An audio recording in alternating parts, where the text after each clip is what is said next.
The sky turned dark on a Tuesday afternoon, not from clouds or an eclipse, but from the massive shadows of alien ships. 7 huge vessels, each shaped like a perfect diamond, positioned themselves above major cities around the world. Seoul, New York, London, Moscow, Beijing, Cairo, and Rio de Janeiro all fell under their looming presence. Panic spread quickly. Some people ran to their homes. Others stood in streets and open spaces, looking up with wonder and fear. News channels worldwide broke into regular programs with special reports. "This is not a drill," said the news anchor on Korean national television, her voice shaking. "Unknown spacecraft have appeared over major cities. Please remain calm and await instructions from authorities." Park Jun was in his office at the Korean Defense Ministry when the alert came through. At 43, he had risen to the rank of commander through hard work and natural leadership.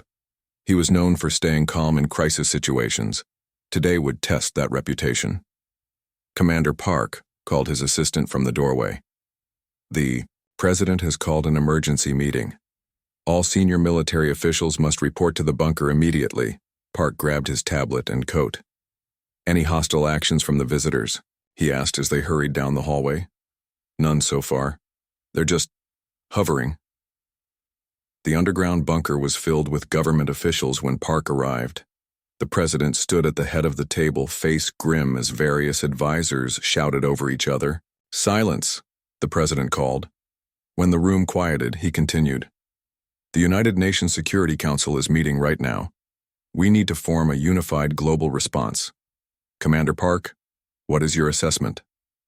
Park stood.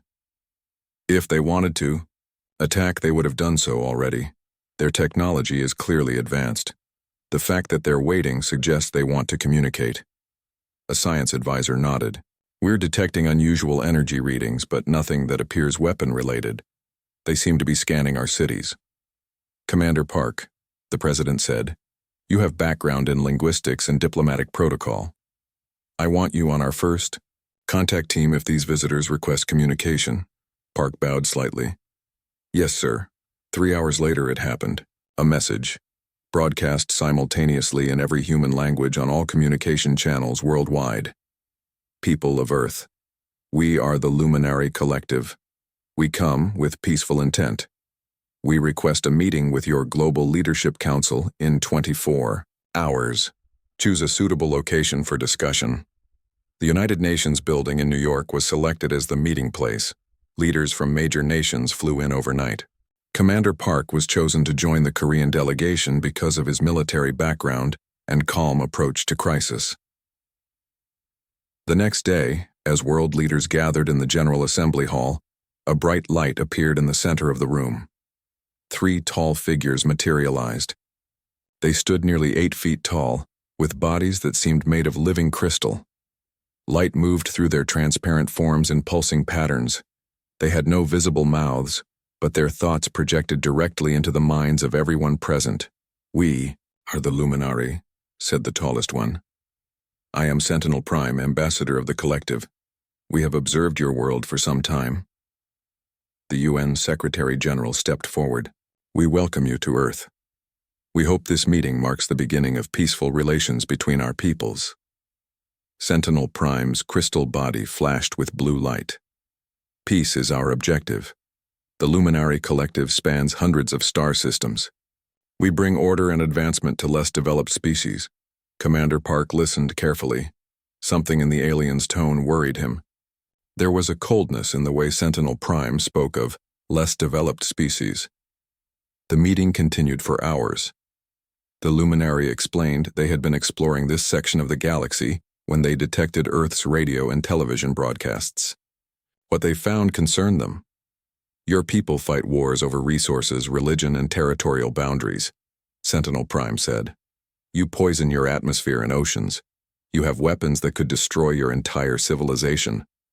"We acknowledge our imperfections," the Secretary General replied, "but we have made progress.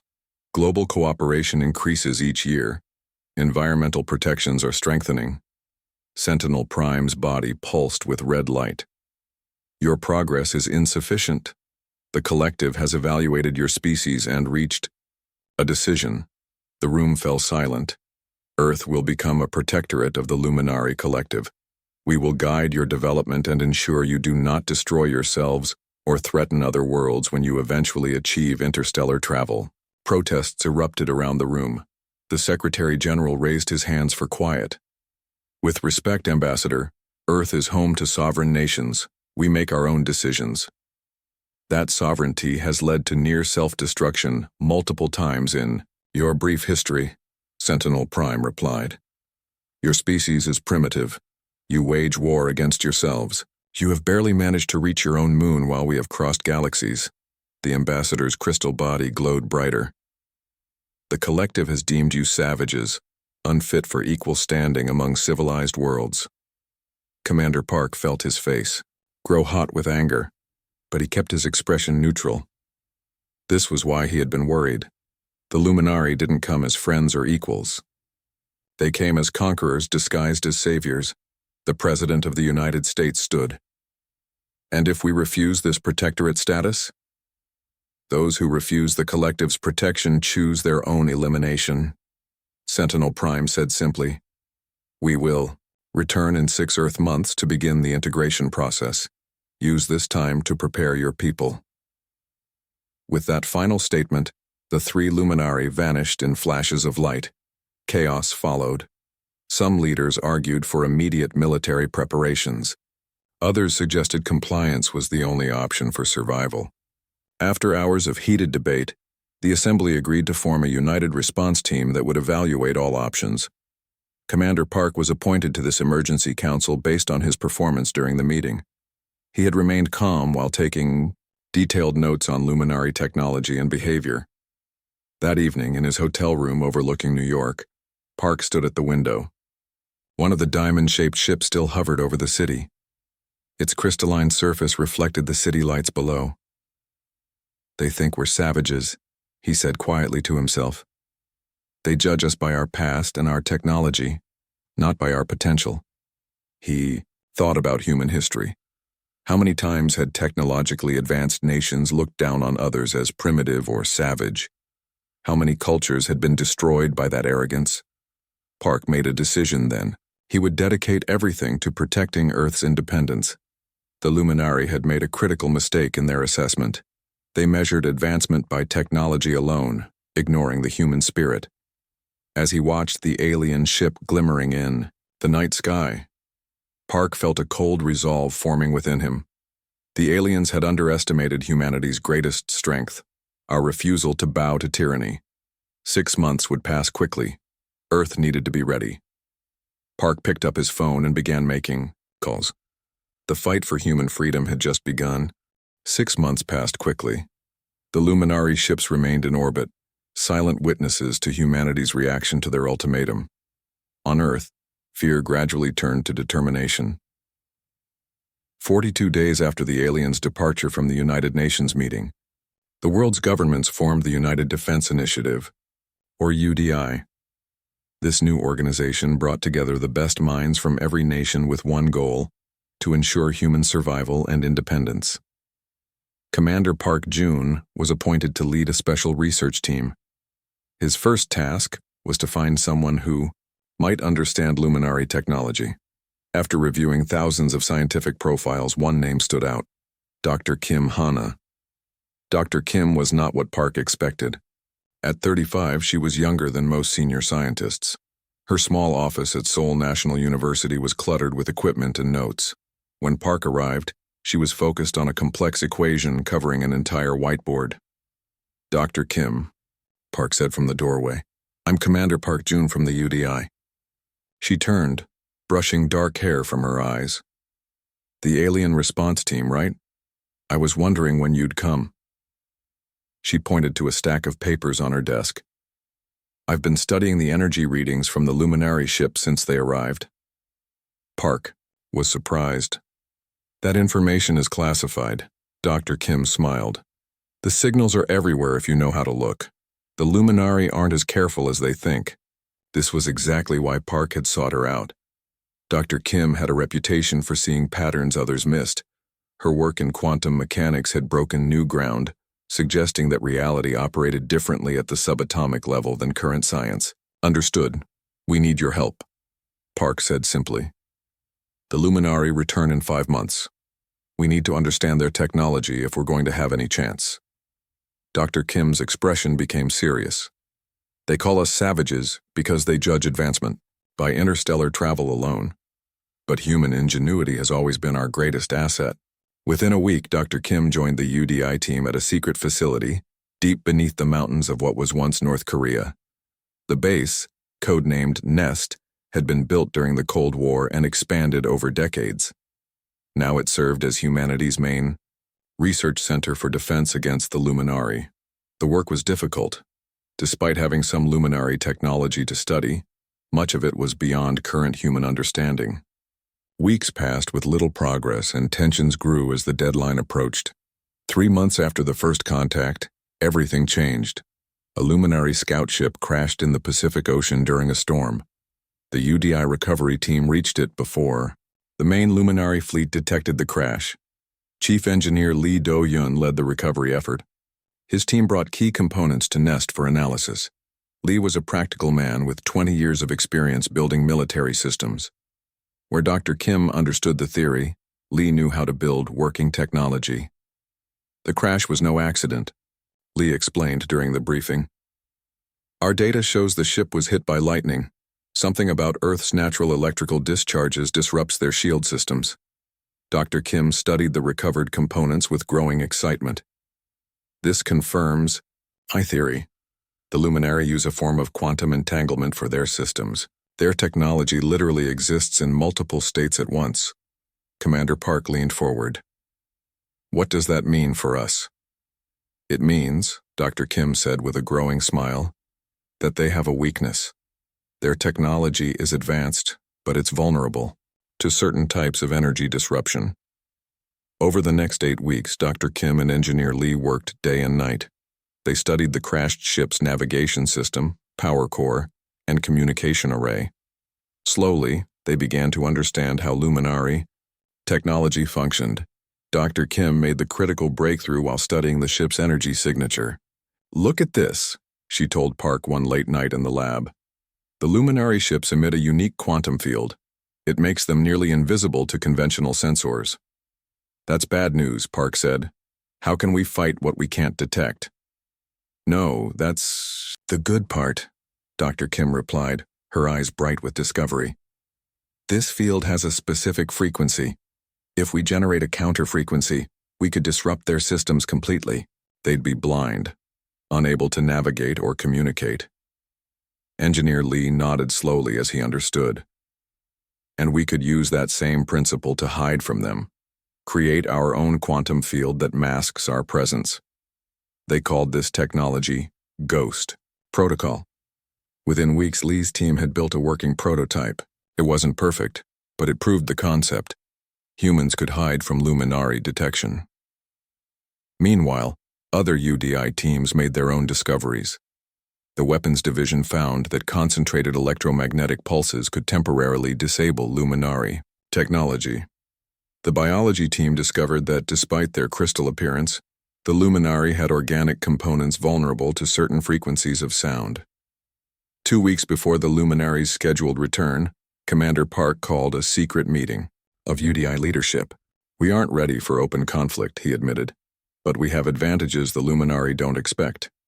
They think we're savages who will either surrender or fight using conventional weapons. The UDI director nodded. What do you recommend? Appear to comply with their demands, Park said. We show them what they expect to see, a primitive species accepting protection. Meanwhile, we continue developing our countermeasures in secret. A dangerous game, the director warned. If they discover our true intentions, which is why security must be absolute, Park agreed. Only those in this room can know the full plan. As the meeting concluded, Dr. Kim approached Park in the icy hallway. There's something else you should know, she said quietly. I've been analyzing the quantum signatures from different Luminari ships. They're not all the same. What does that mean? It means the Luminari collective might not be as unified as they want us to believe. There are variations in their technology, that suggest different factions or possibly even different species within their alliance. Park considered this information carefully. That could be useful. Divisions among them might give us opportunities. When the Luminari returned exactly 6 months after their first appearance, Earth presented a united front. World leaders announced their acceptance of protectorate status in a ceremony broadcast globally. Sentinel Prime and a delegation of Luminary officials seemed pleased by humanity's submission. They outlined their plans for Earth: limited technology, transfers, cultural integration programs, and Luminary oversight of all major human decisions. "You have chosen wisely," Sentinel Prime told the assembled world leaders. "The collective will guide your species to a better future." What the Luminary didn't know was that beneath this show of compliance, humanity was preparing for something the aliens never expected from savages: a meticulously planned resistance. Deep in the nest facility, Engineer Lee put the finishing touches on the first prototype of a new kind of spacecraft.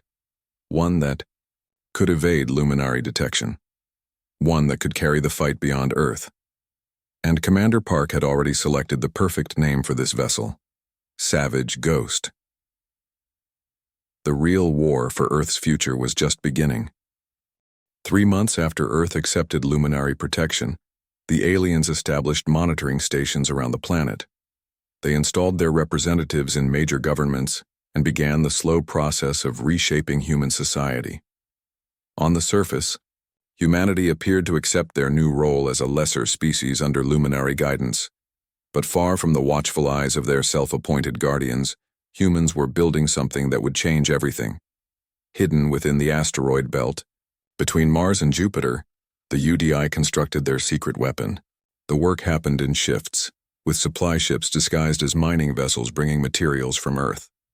The Luminari, confident in their superiority, paid little attention to what they considered primitive space operations.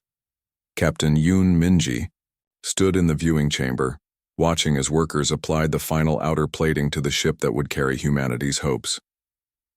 At 38, she had been one of Earth's most decorated combat pilots before the aliens came.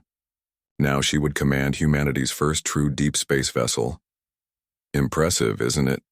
Engineer Lee said as he joined her at the window. "Not as pretty as their crystal ships, but it will get the job done." Minji nodded. The ship looked nothing like the elegant Luminary vessels.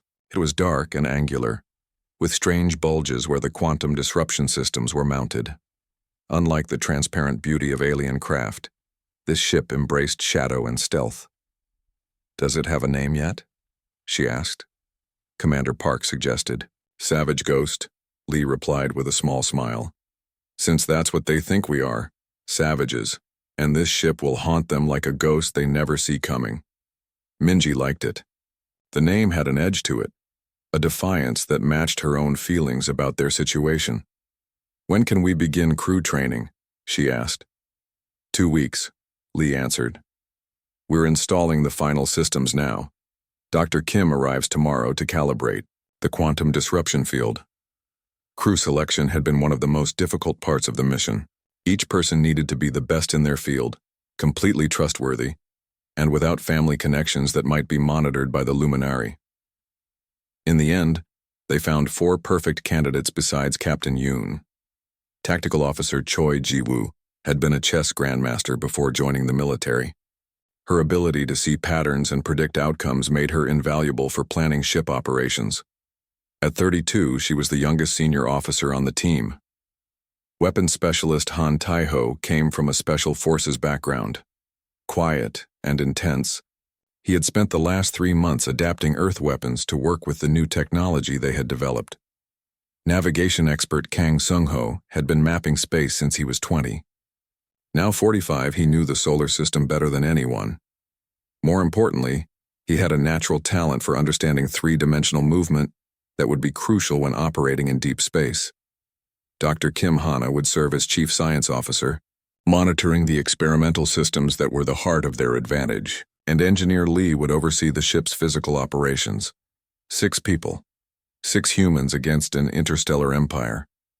The odds were impossible, but that didn't stop them. Training took place in a sealed section of the asteroid facility.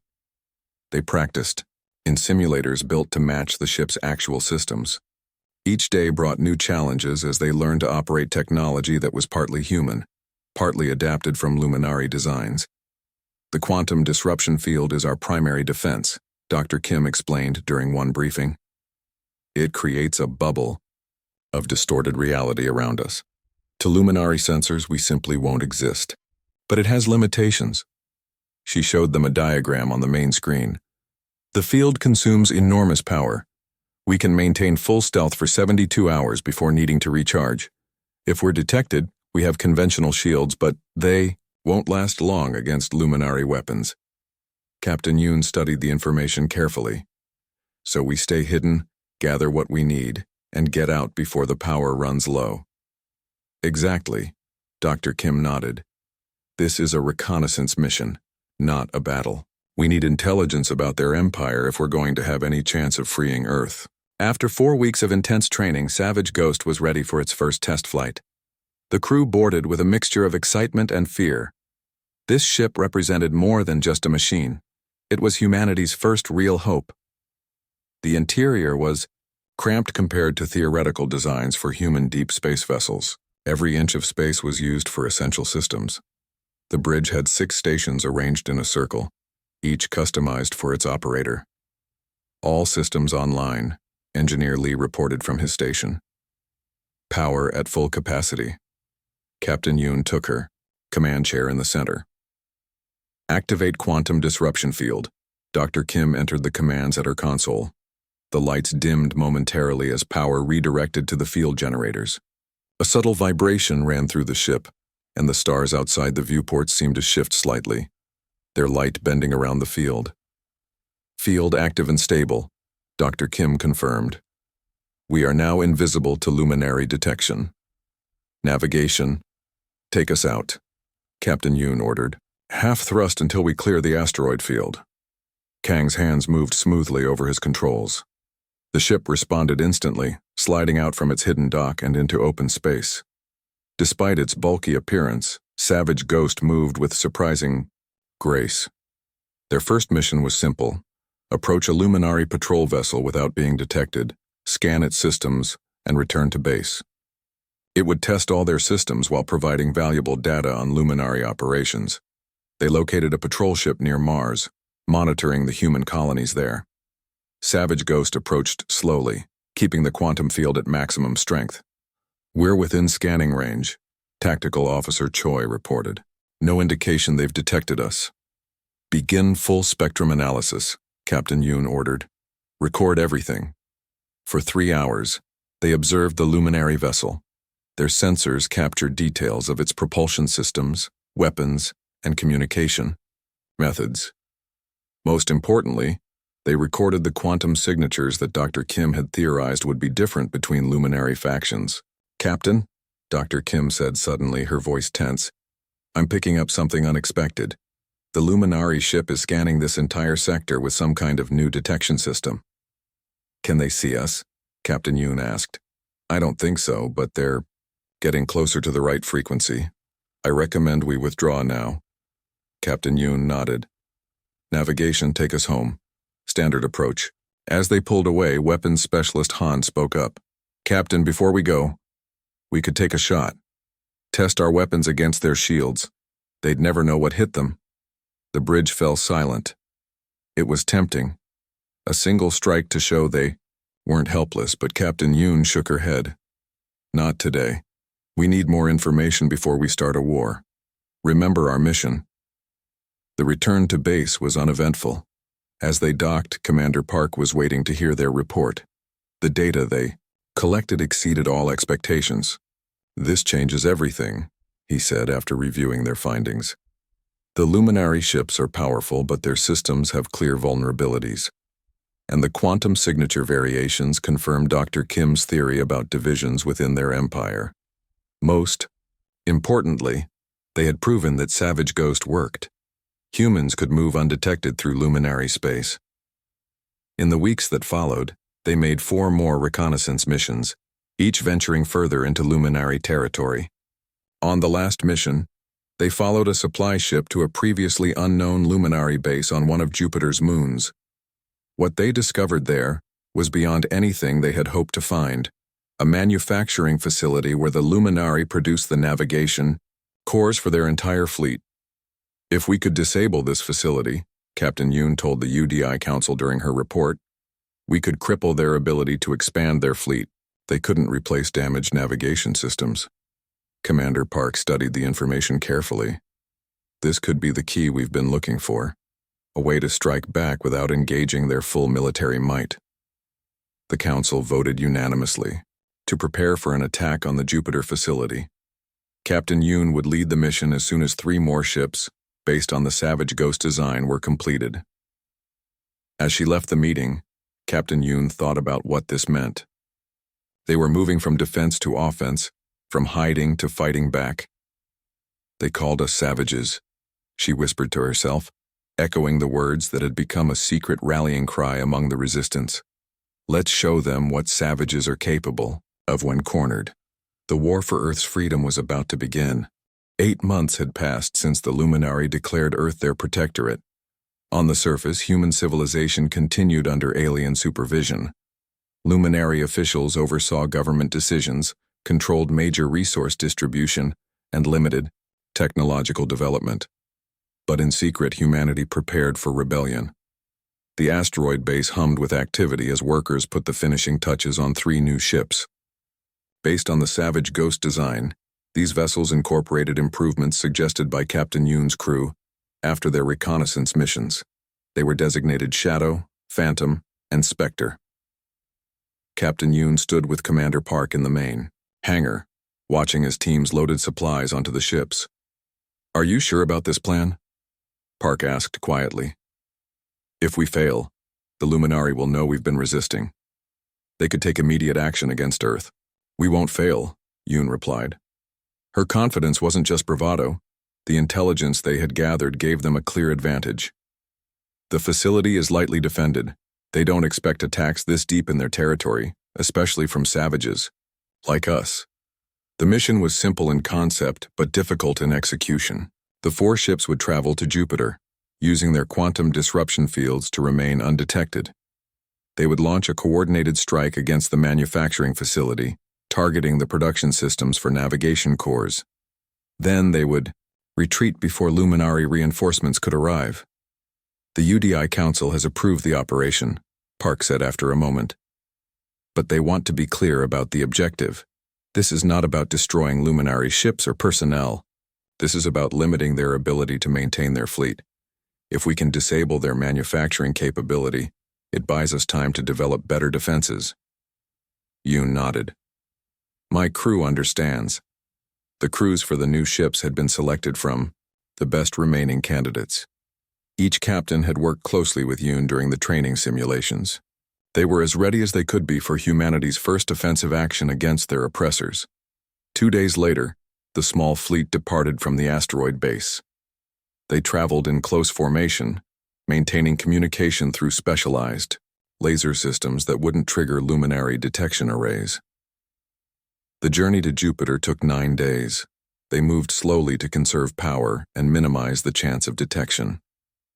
Each ship took turns leading, giving the others a slight energy advantage by following in the leader's wake. As they approached Jupiter's orbit, Tactical Officer Choi detected increased Luminari activity. Multiple patrol ships around the manufacturing moon, she reported. They've increased security since our last observation. Captain Yoon studied the sensor data. Any indication they're expecting us? No, Choi replied. The pattern suggests routine protection, not preparation for an attack. Good. Yoon opened a channel to the other ships. All vessels, final briefing. We will approach from Jupiter's shadow, using the radiation belts to further mask our signature. Attack formation Delta. Remember your targets and extraction routes.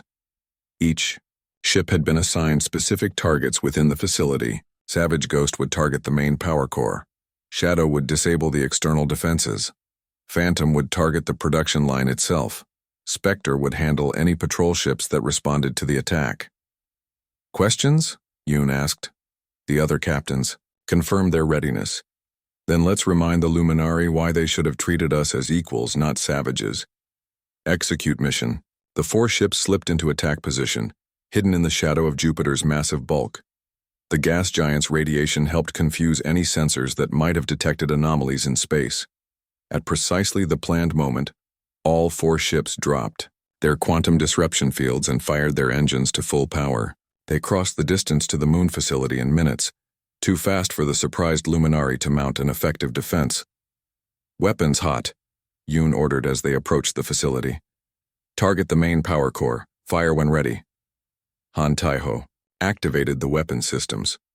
Savage Ghost had been equipped with electromagnetic pulse missiles designed specifically to disrupt Luminari technology. The first missile struck the facility's shield generators, creating a surge that temporarily disabled them. Shields down, Choi reported. Second target exposed. The second missile hit the main power core directly. The facility's lights flickered and died as systems crashed throughout the structure. Around them, the other human ships struck their targets with similar precision. Shadow disabled the defensive weapon emplacements.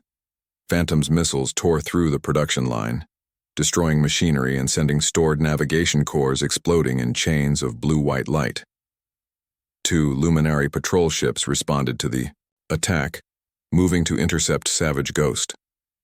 But before they could fire, Spectre dropped from above, launching disruptive pulses that crashed the patrol ship's guidance systems. The Luminari vessels drifted, powerless. Primary target destroyed, Han reported. Facility power core offline, production systems critically damaged. All ships report status, Yoon called over the comm. One by one, the other captains confirmed their success. Every target had been hit. The manufacturing facility was crippled, its production capabilities destroyed. The mission had succeeded, beyond their expectations. Begin withdrawal, Yoon ordered. Reactivate quantum disruption fields and proceed to Rendezvous Point Alpha. As they pulled away from the facility, Dr. Kim studied the sensor readings with growing concern. Captain, I'm detecting multiple high-energy signatures approaching from the direction of Saturn, she reported. Luminary warships, at least 5 of them. Yoon felt her heart rate increase. Time to intercept? 20 minutes at their current speed. That's enough time, Yoon decided. All ships, maximum speed to the rendezvous point. We'll scatter from there. The human vessels accelerated, away from Jupiter, pushing their engines beyond recommended limits. Behind them, the Luminari reinforcements arrived to find their manufacturing facility in ruins and 2 patrol ships disabled.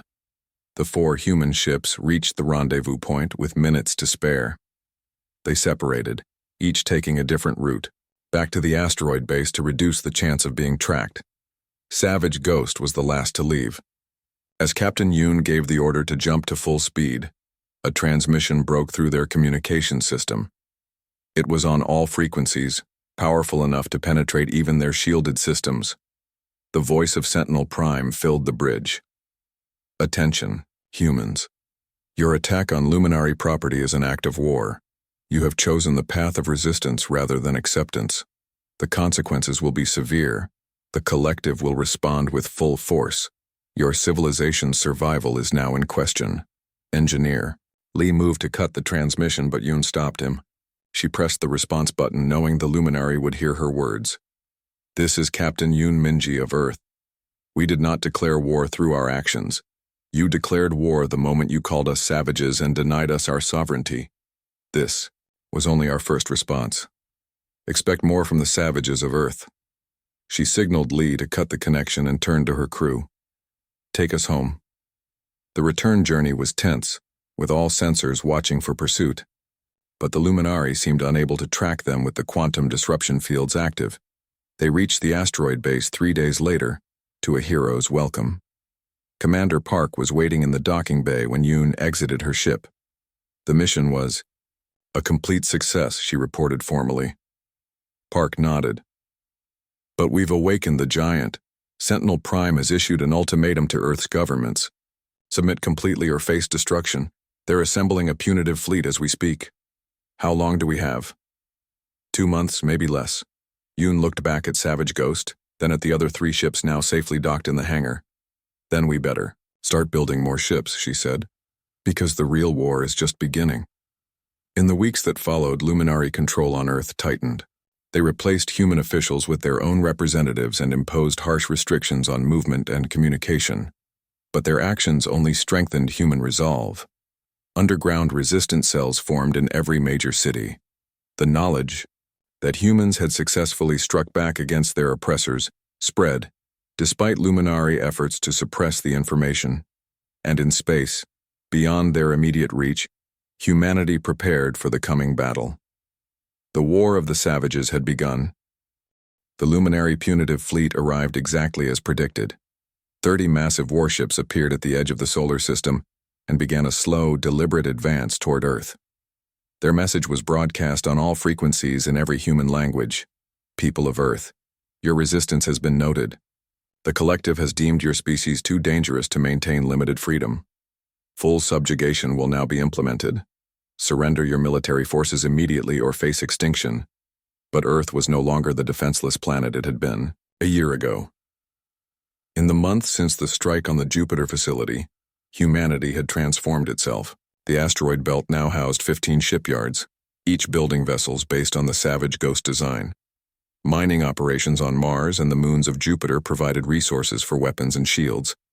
And most importantly, Dr. Kim had developed new applications for the quantum disruption technology.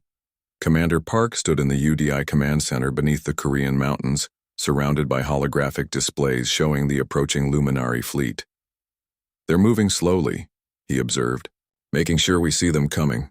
"Psychological warfare," Captain Yoon replied. She had been recalled from space to help coordinate Earth's defense. "They want us to feel helpless, to surrender without a fight." The defense plan they had developed was risky, but played to human strengths. Rather than meeting the Luminary in open space battle where their superior firepower would prevail, Earth would use guerrilla tactics, hit-and-run attacks, ambushes from hidden positions, and most importantly, they would use the home field advantage. "Fleet status?" Park asked. 32 ships operational, the tactical officer reported, positioned in defensive clusters around Earth and in hiding spots throughout the solar system. It wasn't enough to match the Luminary ship for ship, but it didn't need to be. Their strategy relied on surprise and disruption, not direct confrontation. Dr. Kim had installed planetary defense systems based on the quantum technology. These generators created distortion fields around key cities and military installations, making them harder for Luminary weapons to target accurately. "Begin Phase 1, Park ordered. Throughout the solar system, human ships powered up their engines. Not all would fight. Some carried evacuees to secret bases established in distant parts of the solar system. If Earth fell, humanity would survive. The Luminary fleet reached Mars orbit 5 days later. They paused there, perhaps expecting surrender. When none came, they continued inward toward Earth. That's when the first human strike team attacked. 5 ships led by Captain Kang Sung-ho in the vessel Shadow emerged from hiding places in Mars's asteroid ring. They targeted the rear of the Luminary formation, focusing on what appeared to be supply vessels. Using their quantum disruption fields, they remained invisible until the moment they fired. 6 Luminary ships suffered critical damage before they could respond. The human vessels vanished back into the asteroid field, before the aliens could lock weapons on them. Similar attacks occurred as the Luminary passed the moon. Small groups of human ships would appear, strike targeted vessels, and disappear before the aliens could organize a response. But the Luminary adapted quickly. They tightened their formation and adjusted their sensors to detect the slight distortions caused by human ships. By the time they reached Earth orbit, they had shot down 8 human vessels. Still, 24 ships remained, and now the planetary defenses came into play. As the Luminary moved to position for a planetary bombardment, massive quantum disruption, fields activated around Earth. These fields didn't just hide targets, they created false ones. The Luminary sensors showed targets that didn't exist and missed the ones that did. "They're confused," Yoon said, watching the Luminary ships adjust positions repeatedly. "Now's our chance. All ships, execute Phase 3. The remaining human fleet emerged from hiding spots around Earth's orbit, Led by Savage Ghost, they formed attack wings and targeted specific luminary vessels identified as command ships. The battle was chaotic. Luminary weapons tore through several human ships immediately, but the quantum disruption fields made others hard to target accurately. The human vessels fired electromagnetic pulse weapons that temporarily disabled luminary systems, creating windows of opportunity. In the UDI command center, Park received reports from around the world. The Luminary had launched landing parties in several locations, determined to take control on the ground if their ships were being thwarted in space. Seoul is under attack, a communications officer reported. Luminary ground forces have breached the outer defenses. Beijing reports similar breaches, another officer added. They're requesting reinforcements. Park studied the tactical display. This was the moment they had prepared for. Activate all ground defense protocols. Authorize use of sonic disruptors. These weapons, developed from Dr. Kim's research, exploited a weakness in luminary physiology. Their crystalline bodies were vulnerable to specific sound frequencies that caused no harm to humans but created unbearable pain for the aliens. On the ground, the tide began to turn. Human resistance fighters armed with sonic weapons pushed back against luminary landing parties. In orbit, the space battle continued with neither side gaining a clear advantage. 3 days into the battle, a turning point came. Captain Yoon, leading Savage Ghost and 5 other ships, managed to isolate the Luminary flagship from its escort vessels. Using a coordinated attack pattern, they disabled its engines and weapons.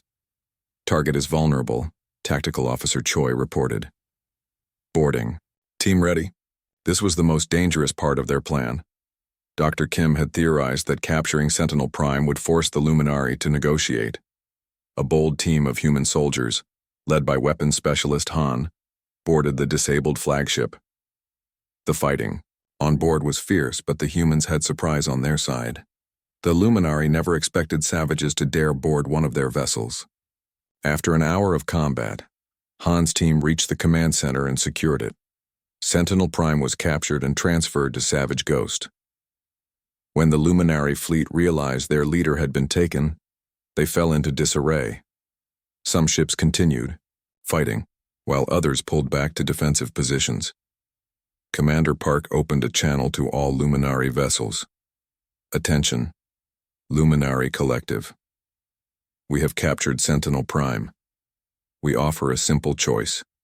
Withdraw from our solar system and recognize Earth's independence, or we will continue this war until one side is destroyed. The choice is yours. For 12 tense hours, there was no response. Then a new Luminary voice came through the communication system. This is Overseer Daxel of the Collective. We will agree to a temporary cessation of hostilities to discuss terms.